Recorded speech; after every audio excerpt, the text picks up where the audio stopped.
Good evening, denizens of the asylum. As the day drifts into night, and to the east the ever-ready, nickety shadow swells about the horizon, we watch the last parting glimpses of the sun fall away like sand in an hourglass. It is again Friday night, and it is time for Buy an Idiot. I am your idiot, Mr. Clown. We are in that wonderful twilight, that moment between the two great powers, day and night, as one replaces the other upon this inhabited globe. And yet it is not now truly day, nor can it be said yet to have fully become night. Both faces present themselves to us in this brief minute of time. What would we be without this transition, without this heavenly pomp and circumstance surrounding this continual handing off of territory? Imagine, if you will, were day to simply appear in its full colors. At whatever instant it came, would that not be terrible, blinding? The shock just wouldn't do for many a weak and weary heart. And the counter, night, if that shadow were thrown over us in an instant, would it not seem unmanageable?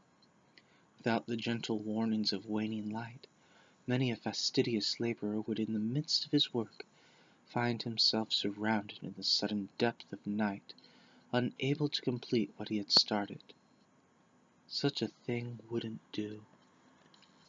But I could tell of certain unreasonable transitions, ones alike, as I describe above.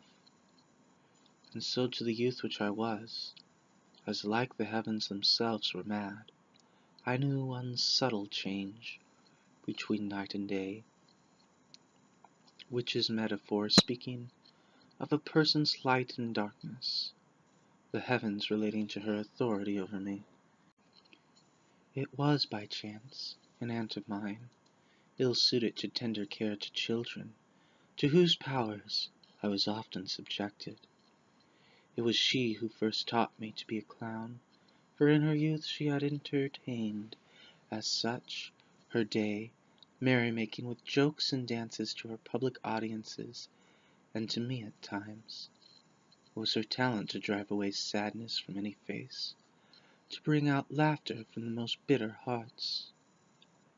And yet a night would supersede that, black shadows eclipsing such frivolity.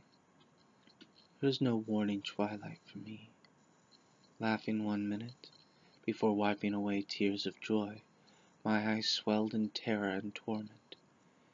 The painted face of the clown would be gone, a mask thrown aside, and the time of darkness would be at hand.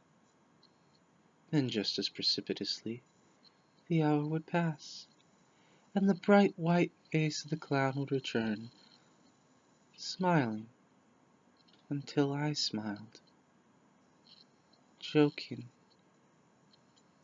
until I laughed. There was no moment to mourn the past, to observe the insanity. You had to love the You. clown. How many times do I gotta tell you, get off the microphone?